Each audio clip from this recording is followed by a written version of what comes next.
Hi, in this video we're having a look at two-part invention.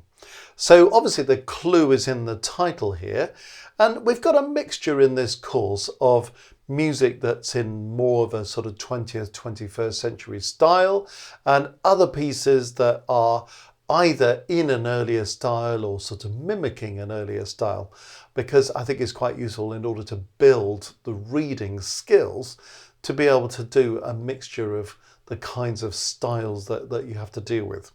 So at one sort of angle, you look at this piece and you think, well, it's only in two parts. That's nice. Lots of people don't like reading big fat chords and wide open textures. So just having a two-part texture looks like a bit of a blessing. Sometimes these two-part things end up being quite kind of nifty, particularly a piece like this. It's an allegro. There are lots of semiquavers flying around. You've got quite a bit of imitation going on between the hands. So you have to be kind of quite focused on reading that stuff at a decent speed. So I'm going to suggest to you that there are lots of Baroque pieces that are called two-part inventions, Bach to mention the most famous. And there are three-part inventions as well. So there's another corner of reading that if you find this style easy, that's great. If you find it challenging, well, maybe go and have a look at some of those two-part inventions. And when you get good at those, have a look at some three-part inventions just to build the ability to deal with this kind of thing. Now, as always, we're kind of looking for patterns rather than trying to read individual notes. So you're going to do the obvious thing, like work out what the time signature is, nothing complicated about 2/4. Work out what the key signature is, well, we're in the key of E flat major, nothing too complicated about that. Though it's very easy to play these things and make mistakes in relation to the key signature, such as missing out the A flat, the last flat of the key signature, or even funny things that can happen in the heat of the moment, like looking at that opening scale run and thinking it looks like G minor. Well, no, it's actually E flat major, starting and finishing on the mediant, on the third degree of the scale. So getting your head around the tonality is a good thing to do. But let's have a look at what are the patterns that are going to help us read this.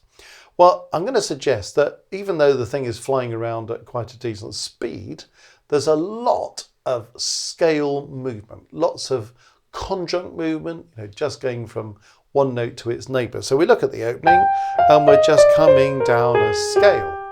What does the left hand do? Absolutely imitates the right hand a bar behind it, but not at the same pitch. So if you've got your starting notes G there, E flat there, this is a very obvious thing to say, but in a piece like this where it begins in one hand, make sure both hands are all set to deliver the first note. It's amazing how often I hear people read a piece like this and they play it like this.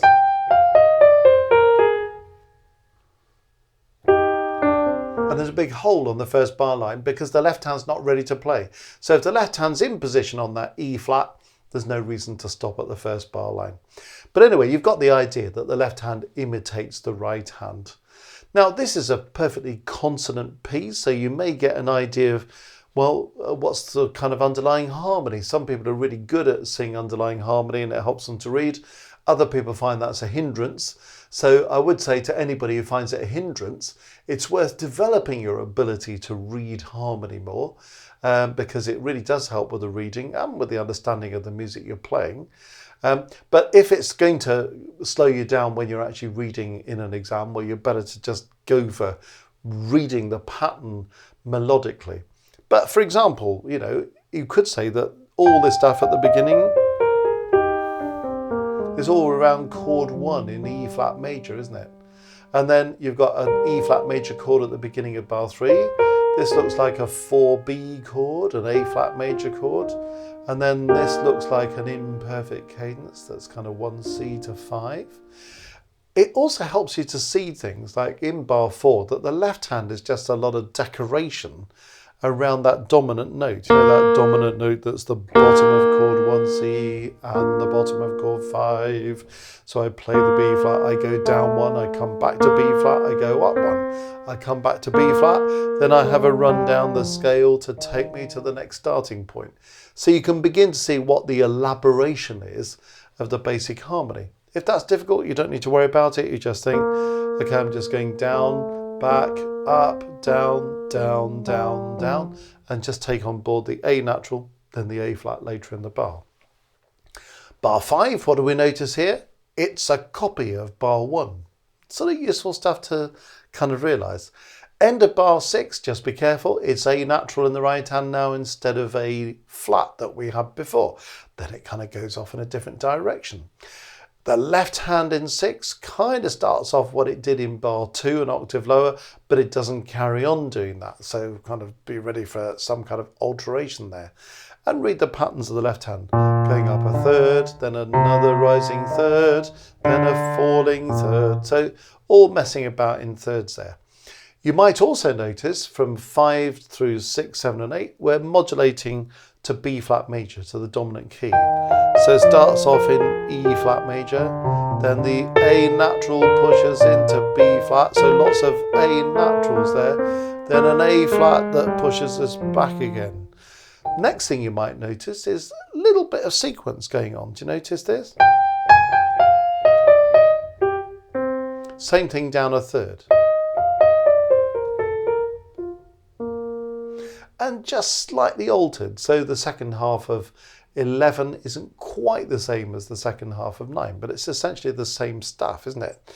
Left hand is a little bit different, but if you can see the sequence, that's quite useful. When you get to 13, you can see that there's a kind of echo of 13 in 14. You partly see that in the repetition of notes, but you also see it in the dynamics. So quite handy to see what's going on there, isn't it? And then we're going up an octave. So this is the same again, isn't it? That bar's exactly the same as bar 13. It's just an octave higher. So if you can see that, it's useful. Then there's a kind of modulation to B flat major there again. Okay, okay, then we've got a more kind of extended passage, but look at the pattern in the right hand, 17, going up by step, dropping down a third. Same again, sequential, going up by step, dropping a third, going up by step, but rising this time. So if you can see those kind of patterns, it's helpful. We come to a pretty substantial cadence in bar 20, look. That's where it wants to take a kind of musical breath before it goes on. And you notice that left hand going hot cross buns at the cadence there. Dominant, dominant, tonic in B flat major. Then we start up again in 21. And as it often happens in a sort of binary plan like this kind of is, the left hand now is going to pick up what the right hand did at the beginning. So that's exactly the same as what we had in the right hand at the beginning. The right hand is going to imitate behind the left hand, so we've switched it. At the beginning, the right hand led, the left hand imitated. Now the left hand leads, the right hand imitates. Notice that B natural. What's that doing there? It's pushing us to C minor. So the left hand then comes and does the same again with a slightly modified finish. But we're starting here, E flat major. Then the B natural pushing us to C minor, and then we're going to settle into C minor there. Notice 25, the right hand's got this little figure, very typical kind of Baroque figure, 2 semiquavers and a quaver, or quaver, 2 semiquavers, these little motifs that you get in Baroque style. So there's a bit of that going on. If you can see what some of the motifs are, it's quite useful. So here's a motif in 25. It's just a note, a lower auxiliary, back to the note. Then what happens? We get the same thing again, but this time uses an upper auxiliary. Bar 26, back to the lower auxiliary. Second half of the bar, skipping up a third and back again. And then you notice when we get to 29, what are we doing? Same thing again. Lower auxiliary, upper auxiliary, lower auxiliary, skipping up a third again. So this is sequential in relation to 25, 26. Then we get that figure again, don't we? 33, lower auxiliary, a little bit sequential, then kind of flowing out again, and then 35, lower auxiliary, this time going into G minor. So a little motif that comes back to haunt us. It's back in 45, lower auxiliary. So we can see how that kind of comes up again. It even makes a brief appearance in 48 with an upper auxiliary there. So you pick up some of these little motifs when you've got a piece that's constructed in that fashion, whether it's in Baroque style or not. And you think, how do these motifs kind of play out?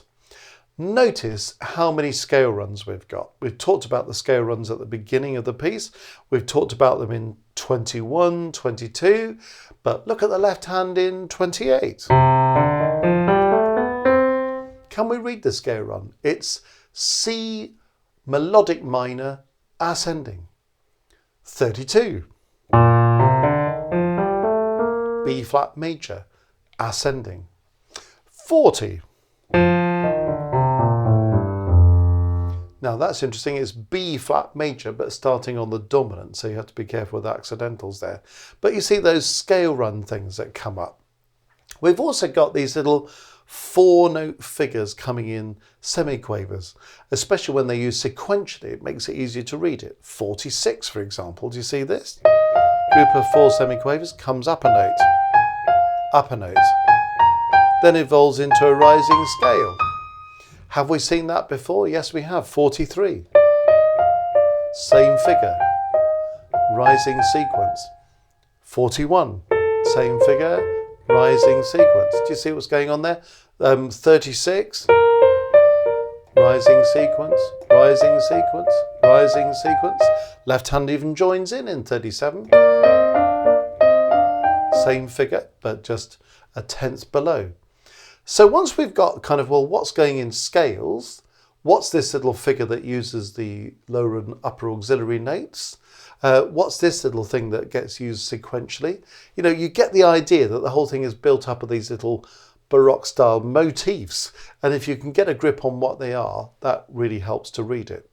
And as I've started to suggest, having an idea which key you're in at any given point is also useful, just to think a little bit about key bases when you're dealing with a tonal piece. And then looking at how the two hands interact. When are they moving in the same direction? When are they moving in contramotion? When are we running in thirds or sixths? Because if you're in a consonant framework, you know, major and minor tonality, well, the thirds and the sixths are the intervals that are consonant. I mean, arguably the octave is as well. But there's going to be a lot of messing about in thirds and sixths. And if you can read that, that's another very helpful thing to be able to do. But just kind of seeing how you can read horizontally, so you can take on the melodic movement of the two lines, and at the same time read vertically so you can see how everything fits together. I think that's the challenge of a piece like this. So some people find they're better horizontal readers than they are vertical readers, some people the other way round, but a lot of people struggle to combine the two. And this, I think, is the biggest challenge of this kind of piece. So, you know, you may find that you're fine with this kind of piece, in which case, great, move on. If it's a struggle, as I say, get back to those 2-part inventions and 3-part inventions of Bach, and you'll get much better at combining this horizontal and vertical reading, as well as spotting the motifs and spotting what's going on with key changes.